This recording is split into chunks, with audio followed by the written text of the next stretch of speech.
Welcome to today's Global Connections program. I'm Bill Miller. Today we're going to take a look at the International Labor Organization to see what it's doing as far as anticipating the future of work, as well as dealing with other problems such as forced or child slavery and that type of thing. My guest is an expert on the organization and on these issues. My guest today is Mr. Kevin Cassidy. Kevin Cassidy is the Senior Economic and Social Development and External Relations Officer in the United Nations International Labor Organization. Kevin, welcome to today's Global Connections. Thank you, Bill. Again, you're doing so much in the ILO with International Labor Organization, we could have you in every week to give us an update. So here's our update. We're happy to accommodate. Well, thank you so much. Let's talk about the ILO. When was it formed? Why was it formed? What's your basic mission? Right, so the ILO was created out of the Treaty of Versailles, and many people know around that time, obviously, the Treaty of Versailles was the end of World War I. And beyond the reparations and territorial issues that were addressed in the treaty, they created two important organizations. The first, of course, is the League of Nations, which is the precursor to the UN system itself. But in this statement, they said that the League of Nations is for peace and security, but they realized that peace and security would not hold unless there was social justice.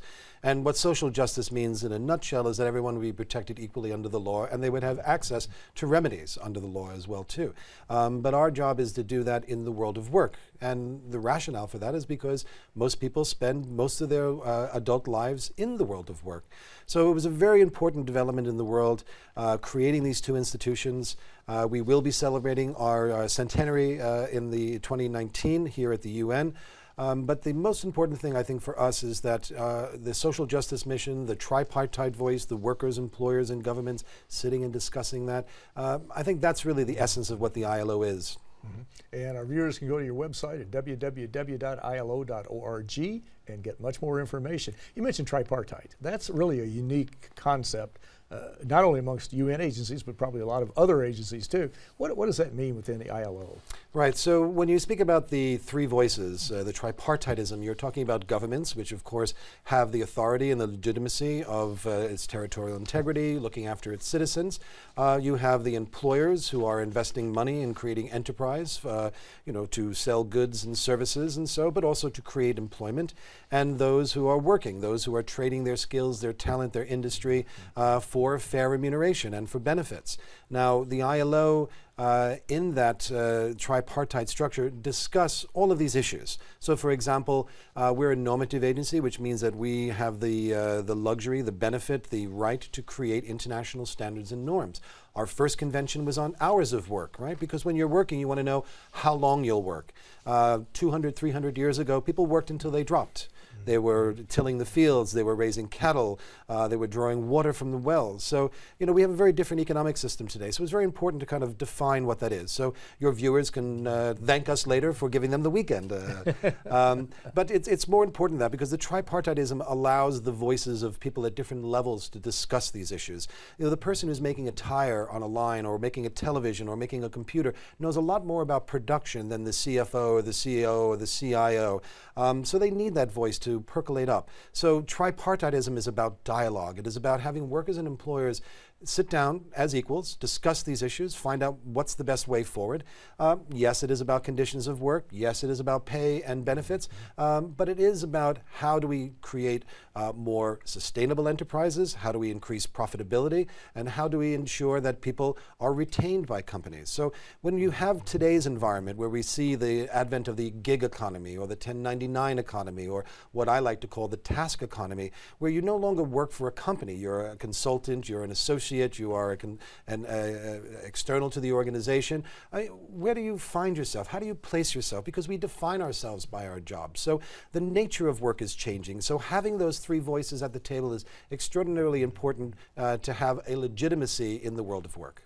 Now, the International Labor Organization has 4 pillars sort of undermining the foundation of the ILO. What are those 4 pillars, very briefly? Right, so those 4 pillars actually are, and to give a visual to the audience out there, we're talking about decent work. How do we achieve decent work? And decent work is about quality of jobs. It's not just about the quantity. We have to create lots of jobs. There are 45 million new people joining the labor market every year. So we have to create more and more jobs for people. But jobs may be going overseas, so people will lose jobs here. How do you retrain people for that? jobs can be made obsolete because of technological advancements. So what we are looking at, and we do this with the G20, we do this in our discussions here at the UN and the General Assembly, and more broadly at the national level through our country offices and projects. The 4 pillars promoting the decent work agenda, so we look at that as the roof of the house, and the 4 pillars are international standards and norms, right? What are the hours of work? What are the conditions of work? How are minors treated? How are seafarers treated? Where do we find the line of discrimination? What constitutes discrimination? So standards and norms is one of the first pillars, because if you don't have the rule of law, because we are a rights-based institution, if you don't have the rule of law, how do you then organize people in the world of work? The second pillar that we talk about is employment creation. As I mentioned about quality jobs. You can create as many small, insignificant jobs that have very low potential for advancement or very low pay. That doesn't help the economy. All right, because if people don't have disposable income to buy goods and services, the economy will suffer. Not only the economy suffers, but communities suffer as well too. So we have to be able to create sustainable enterprises. So employment creation and how you create those jobs is very important. The third pillar on that is looking at social dialogue. I mentioned about the tripartite structure. So you have to have that dialogue in the factory. What is the better way to make a television screen? How do we ensure that we use less water in our production processes? How do we reduce the waste in a company? This is at the CEO level right now. It is no longer a fringe element, and it came about largely through the environmental movement. So having this idea about how do we ensure that we have sustainable enterprises, how do we make that move forward, and social dialogue is absolutely essential to that. The fourth pillar that we have is called social protection. Now, social protection, some people may look at as, say, social security. And Social Security around the world is a much broader term. It's a life cycle approach. So for example, in Brazil, they have a program, Bolsa Familia, which gives conditional cash transfers to poor families who are below the poverty line to ensure that their children will go to work. So the condition is that the families must ensure that children go to school, not to work. My apologies. So going to school means that that child will have the skills and the talents to be able to compete in a higher level job in the future, and thereby having a higher level pay, thereby having a better life for them and their families. It is about retraining workers. Sometimes workers lose their jobs because of technological advancements, sometimes because that industry is being outsourced. We see that here in the States, in Pittsburgh, or you see that in many of the other centers around the world that are losing comparative advantages, and they have to reinvent themselves. It's in technology or it's in other types of manufacturing. So it's also about providing training for older workers, not just younger workers who lose their job. It is also about having active employment policies as well too. How does the government help people find jobs? And then at the sort of end of your career, people want to retire in some form of comfort. And the idea of pensions has sort of fallen out of fashion with the corporate sector today. People are just not able to keep up because they don't have that pension. Maybe they have a 401k. It may not be very well capitalized. How can you retire? Going from maybe $8,000, $9,000, $10,000 a month down to $1,000 a month. I mean, it's a real issue.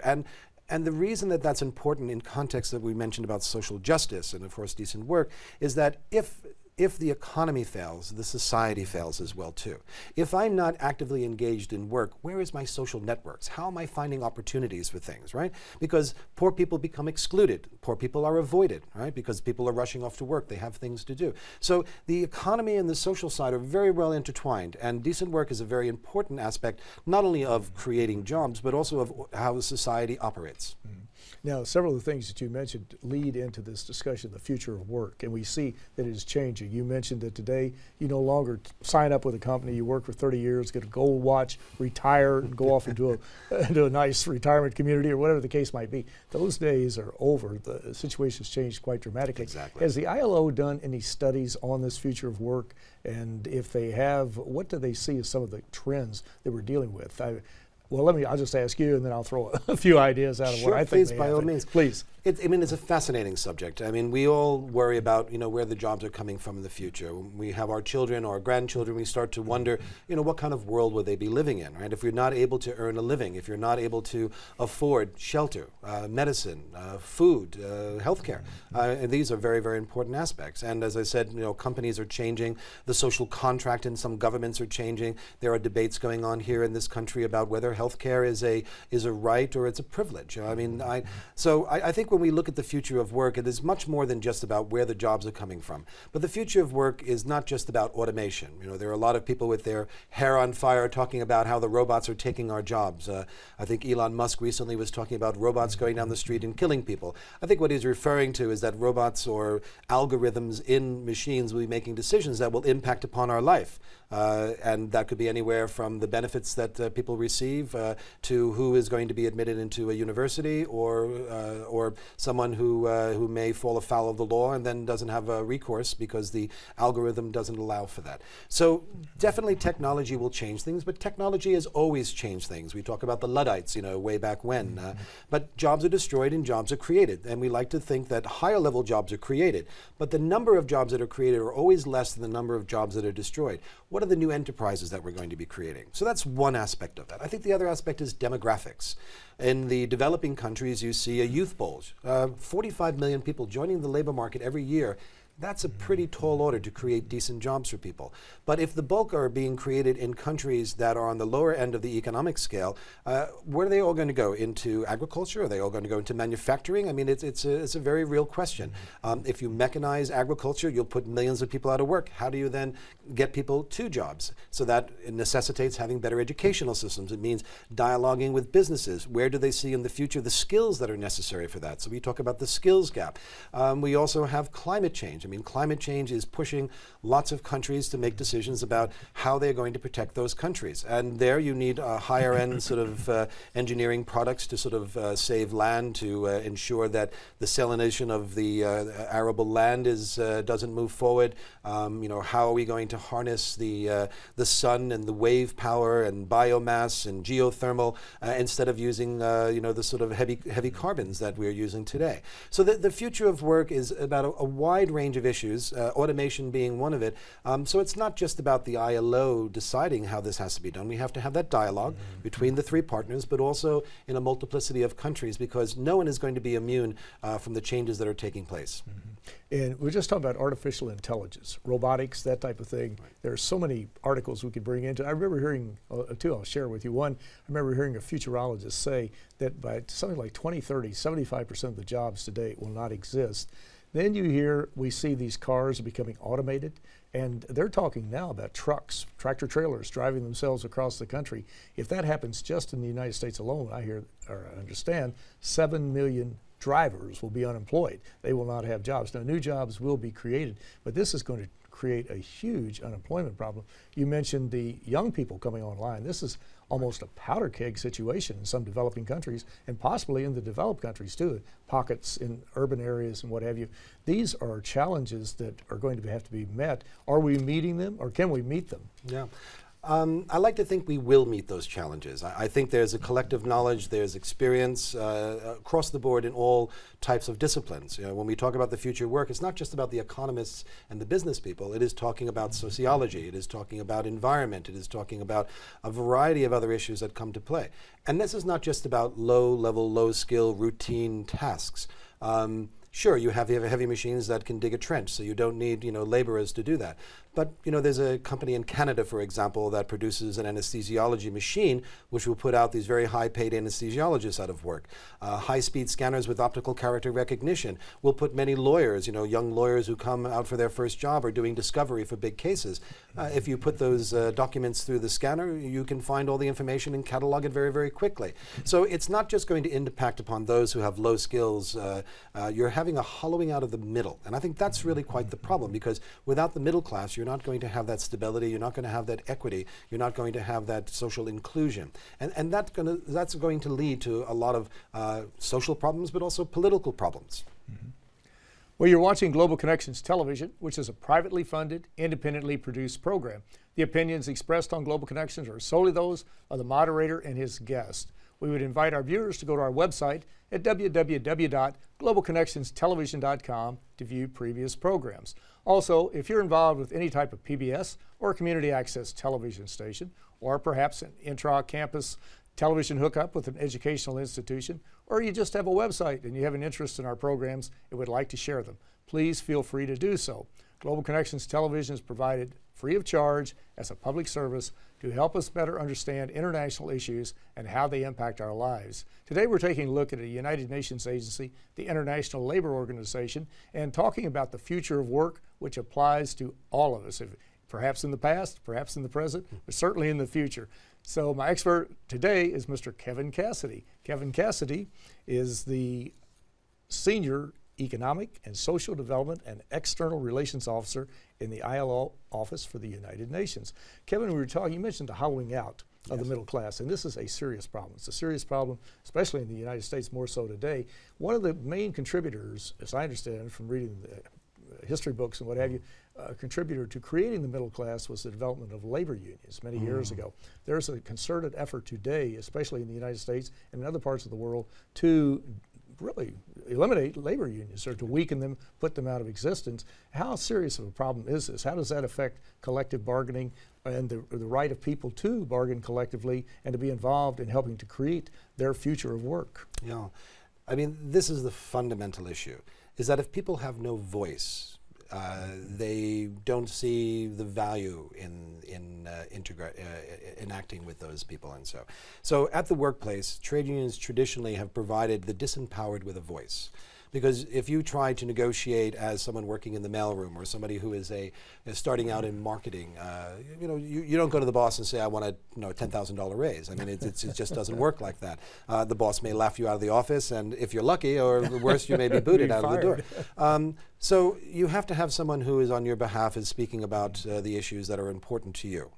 And this is also for employers, because employers get together as well too.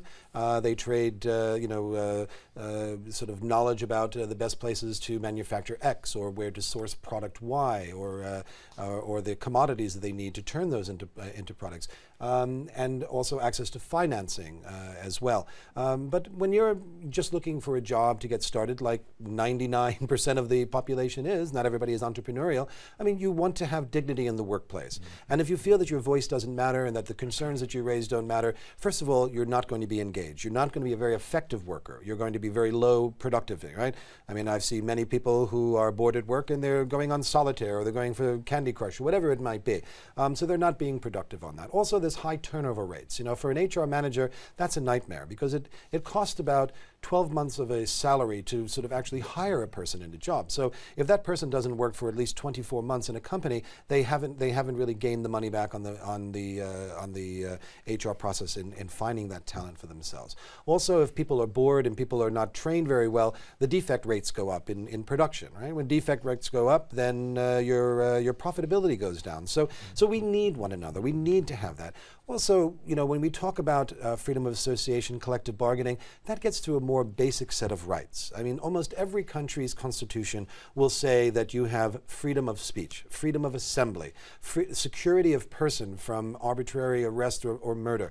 I mean, having freedom of association means that you're able to speak to other people who have interests like yourselves, to be able to create a more powerful voice and a equal player at the negotiating table. So it is in the interest of companies to do this. Now, people will say, well, that adds a lot more cost. Well, actually it doesn't, because as I said, when defect rates go down, when retention rates are high, the company actually makes money.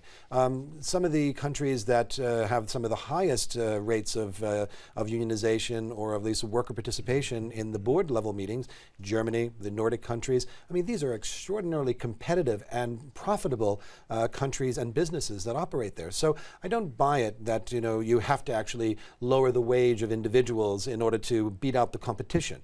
And this gets to a more fundamental issue. Are we looking only at a shareholder model, where those who invest in the company derive something for it, or are we looking at what was always the case in business, is a stakeholder model, that I, as a potential employee or an employee, I have a vested interest in that business being sustainable. If that enterprise closes, I lose my livelihood. So I'm going to do my darndest to make sure that I contribute the best I can, that I give good ideas to that company, and if I'm treated well, if I'm shown dignity and I'm shown respect, that my voice actually matters, I'm going to want to work harder for that company. So we do need each other, and it is an absolute fundamental fundamental right, and more than just fundamental, it is a part of the whole genre of human rights. So labor rights are human rights. Certainly freedom of association, collective bargaining, no discrimination in the workplace, no child labor, no forced labor. Those are the fundamental rights. And every other right from that emanates from those core rights. You mentioned child and forced labor. Before we run out of time, you have a special initiative coming up during the upcoming session of the United Nations General Assembly. What is that initiative? Yeah, thanks for asking, Bill. Last year, the ILO, UNICEF, a number of other UN agencies had launched an initiative called Alliance 8.7, and this is a call to the Sustainable Development Goals that the UN system has adopted. Target 8.7 is looking at full and productive work, but it's also looking at the elimination of child labor, forced labor, modern slavery, and human trafficking. Most people will understand human trafficking, which is a process by which people are exploited.